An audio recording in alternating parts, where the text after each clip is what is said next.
Ngasi Kakching District shitkhiba akanba nonglei nungshit marakta tarakpa Braja Panbadagi Meeoi Leikhidre leikhidraba Meeoi adugi Loinabina shokpadagi hospital da pukhattuna Laikannakhre hairi ngasi nungthil pung 2:30 rom taba duaida Braja Panbadagi leikhidraba Meeoi adugi maming huidrom nilakanta chahi 52 apokpa leikhidraba age 10 kawi yangdong awang Leikhidre aduga Braja Panbadagi soktuna Laikannakhre nilakantagi Loinabiki mamingna H. Romila chahi nifumanga kawi hairi. Press na fangba pao maki matung inna ngasi nungthil makoi ani yangdong maning pata chatluraga nonglei nungshit tawgadawre haiduna mayumda halakpada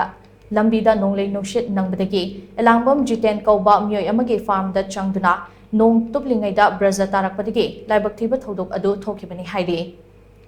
Marak nakpa farm da leiba Meeoi singna Braja takiba mafam aduda changsinduna yenglubada leikhidraba nilakantana isingda taduna leiramki aduga mahaki loinabi romilana leimaida gyan manglaga taduna leiramba thingnarakhi makoi animak khudakta Kakching District Hospital da pukhattuna Laikannabada huidrom nilakanta